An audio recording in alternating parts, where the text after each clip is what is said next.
दोस्तों, इस कहानी का अगर आप लोग पहला पार्ट नहीं देखा है तो इसका लिंक कमेंट बॉक्स में तथा डिस्क्रिप्शन पे डाल दिया है, तो आप लोग जरूर देखें। अब तक आपने पढ़ा, चेतन ने सलोनी को छत पर खड़ा देखा तो पीछे से आकर सलोनी के कंधे पर हाथ रख दिया।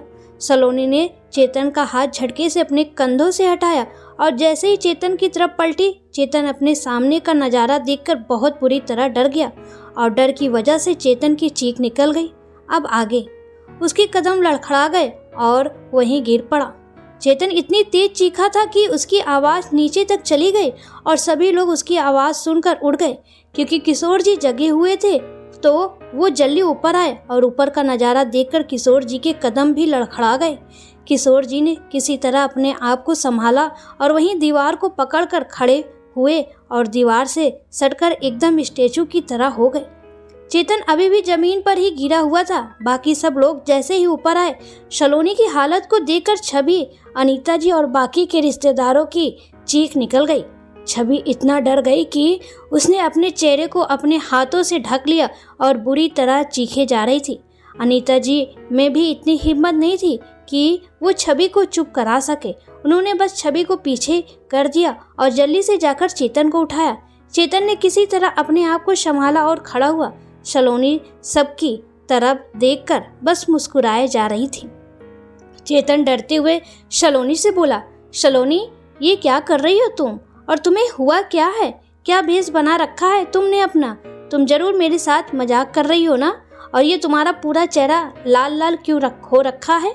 यह सब तुमने मुझे डराने के लिए अपना मेकअप किया है ना, इस तरीके से, ताकि मैं डर जाऊं?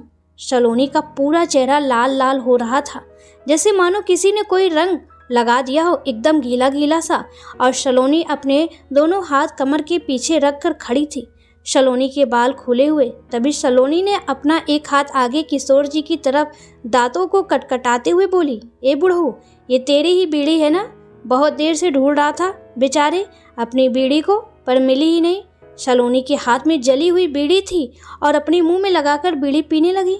वहीं पास में रखी बीड़ी के पैकेट को उठाकर किशोर जी की तरफ देखते हुए फेंक कर बोली, ये ले, पी ले तू भी, परेशान मत हो ज्यादा।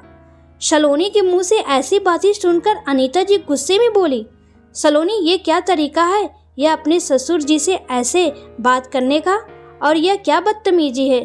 तू हम सबके सामने बीड़ी पी रही है और यह पूरा चेहरा किस तरह लाल कर रखा है? जल्दी से नीचे चल और चल कर अपना मुंह धो। अनीता जी जैसे ही सलोनी के पास गई, तभी सलोनी ने अपना दूसरा हाथ भी पीछे से सामने की ओर किया, जिसे देखकर अनीता जी बहुत बुरी तरह चीख पड़ी और बाकी खड़े लोगों की भी चीख निकल गई।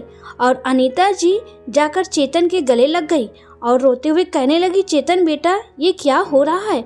रोक ले सलोनी को और समझा दे, अगर ये सब मजाक है तो ना करे हमारे साथ।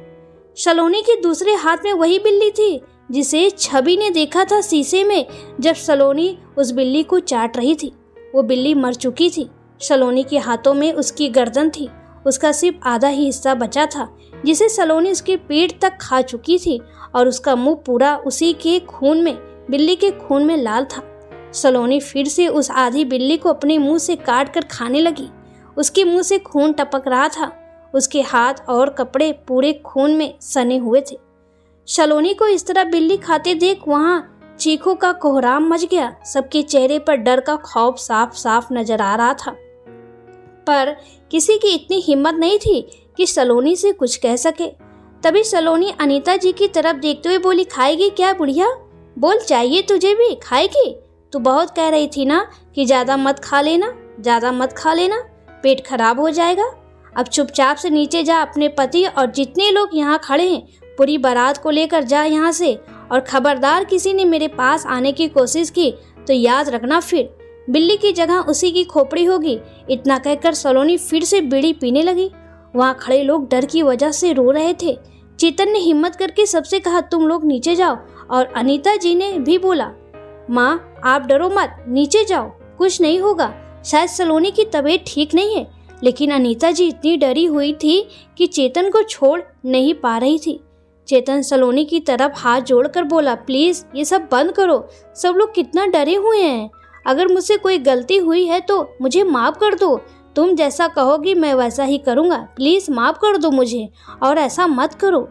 सलोनी वही हंसती हुई वही ज़मीन पर बैठ गई और बोली, अच्छा मैं जो कहूँगा तो वही करेगा, तो फिर एक काम कर, सबको भेज यहाँ से, जा और चुपचाप तू भी चला जा, और खबरदार अगर किसी से कुछ कहने या करने की कोशिश की तो याद रखना, फिर ये जो तेरी नई नवेली दुल्हन है ना, ध्यान रखना वो हाल करूँगा इसका कि तू सोच भी नहीं सकता। और हाथ में पकड़ी उस बिल्ली को मुंह में लगाकर फिर से चूसने लगी। सलोनी की बात सुनकर सारे रिश्तेदार चुपचाप चले गए। सलोनी की डर की वजह से सब लोग एक ही कमरे में बैठे थे, लेकिन छवि अभी भी रोए जा रही थी। चेतन छवि को चुप करा रहा था, पर छवि कुछ सुनने की हालत में नहीं थी, बस रोए जा रही थी और रोते रोते बोली, पता है भैया, आज भाभी के 3 प्लेट नाश्ता किया था और 3 बार प्लेट भर भर के ही खाना भी तो मंगवाया था। और जब आप कह रहे थे ना कि मैं क्यों चीखी थी भाभी को देखकर, क्योंकि मैंने देखा था शीशे में भाभी के हाथ में वही बिल्ली थी और भाभी उसे पकड़कर चाट रही थी। सब लोग छवि की बात सुनकर हैरान रह गए। चेतन और अनीता जी बोले, तो फिर तूने किसी से कहा क्यों नहीं? और हम लोग भी कमरे में थे, हमें तो नहीं दिखी। छवि बोली, अगर मैं कहती भी तो आप लोग मेरा यकीन नहीं करते, उल्टा मुझ पर ही चिल्लाते, और मैं खुद भी हैरान थी कि आखिर बिल्ली गई कहाँ, इसलिए फिर मैं भी चुप हो गई। अनीता जी भी रोते हुए बोली, हाँ बेटा, मुझे भी कुछ अजीब सा लग रहा था जब तुम लोगों ने 3-3 बार प्लेट भर भर के खाना मंगाया, पर मुझे लगा शायद दोनों जने भूखे होंगे इसलिए। चेतन उन दोनों की बात सुनकर हैरान होकर बोला, सॉरी मम्मी, मुझे माफ़ कर दो, मेरी वजह से आप सबको परेशानी हो रही है। किशोर जी अब तक अपने दिल पर हाथ रखकर बैठे थे और चेतन के कंधे पर हाथ रखते हुए बोले, अरे बेटा, तू सॉरी क्यों बोल रहा है? इसमें तेरी क्या गलती है? मुझे लगता है जरूर बहू पर कोई बुरी शक्ति है, तभी बहू ऐसे बात कर रही है। एक काम करते, हम कल सुबह ही बहू को उसके मायके भेज देते हैं, वही लोग देख लेंगे क्या करना है क्या नहीं। अनीता जी किशोर जी को बीच में रोकते हुए बोली, अरे ये क्या बात कर रहे हैं आप? अब तो वो हमारी बहू है, जो भी करेंगे उनकी सलाह मशवरा लेकर ही करेंगे, और आप कल सुबह ही मंदिर जाकर पुजारी जी से बात करना। और चेतन को समझाते हुए बोली, बेटा तू सलोनी की फिक्र मत कर, अभी वो अपने होश में नहीं है, जब उसे होश आएगा तो देखना वो माफ़ी मांगेगी। चेतन अपनी चुप्पी तोड़ते हुए बोला, सॉरी मम्मी, दरअसल आज सलोनी ने मुझसे चिकन खाने की जिद की थी और मैं उसके लिए ऑर्डर करके लेकर भी आया था। जब मैं बाहर से आ रहा था, आपने मुझे खाना दिया था, तब मैं उसको वही देकर आया था खिड़की से। अनीता जी हैरानी से बोली, क्या इतनी बड़ी बात हो गई और तूने हमें बताया तक नहीं? पर सलोनी तो नॉनवेज खाना छोड़ चुकी थी। और एक बात बता, जब तू कमरे में था नहीं तो फिर इतना सारा खाना सलोनी खा रही थी कि क्या अकेले? तभी छवि बीच में बोल पड़ी, हाँ मम्मी, भाभी ने ही खाया होगा अकेली, क्योंकि आज मेरे सामने ही 1 मिनट के अंदर पूरी नाश्ते की प्लेट खाली कर दी थी, तो वो खाना क्यों नहीं खा सकती? चेतन को सोचते हुए बोला, अच्छा ठीक है, आप एक काम करिए, आप लोग यहीं आराम करिए और मम्मी आप सभी के पास ही रहना, और पापा आप भी यहीं रहो, सब लोग साथ में। इतना कहकर चेतन उठकर जाने लगा।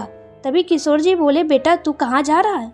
चेतन गहरी सांस लेते हुए बोला, पापा मेरी शादी हुई है सलोनी से, वो बीबी है मेरी, और जब वो तकलीफ में है तो मैं उसे अकेला कैसे छोड़ दूँ?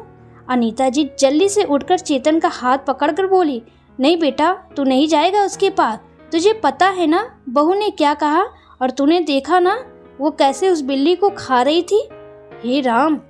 चेतन अनीता जी को समझाते हुए बोला, अरे मम्मी आप फिक्र मत करो, मैं सलोनी के पास नहीं जा रहा, मैं तो बस सीढ़ियों पर बैठकर ही उसे देखता रहूँगा।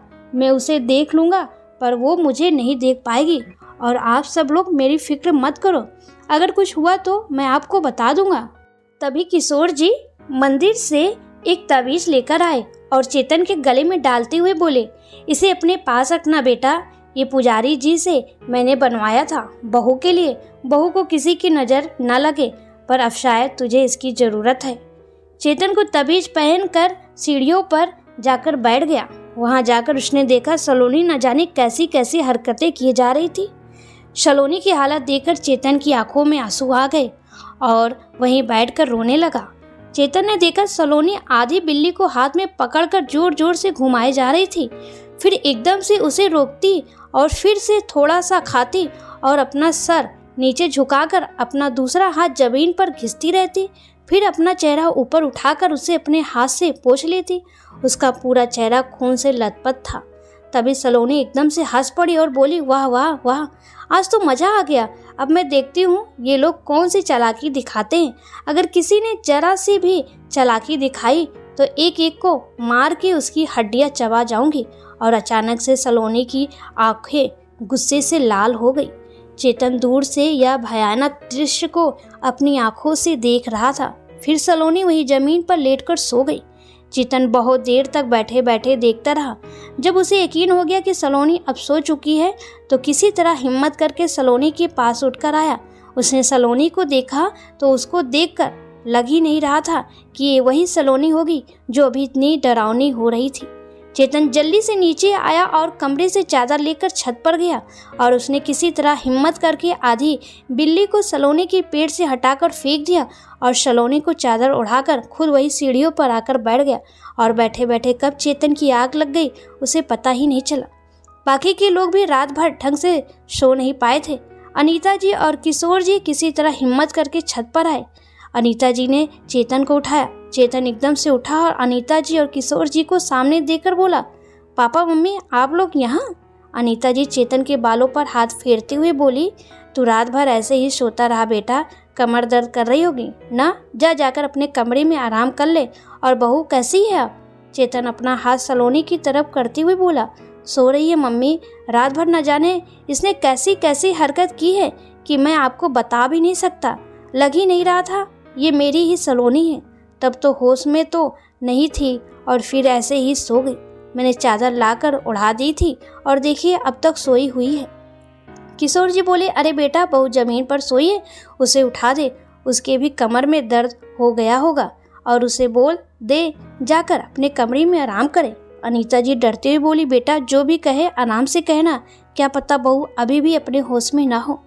चेतन बोला, अरे माँ आप फिक्र ना करो, अब ठीक है, वो देखिए सो रही है, अगर कोई दिक्कत होती तो सो नहीं रही होती। चेतन भी अंदर ही अंदर डर रहा था, पर फिर भी किसी तरह हिम्मत करके सलोनी के पास गया। उसने देखा सलोनी का चेहरा उसके बालों से ढका हुआ था। चेतन वहीं सलोनी के पास बैठ गया और उसके चेहरे से उसके बालों को हटाने लगा। सलोनी सोती हुई किसी मासूम बच्ची की जैसे लग रही थी।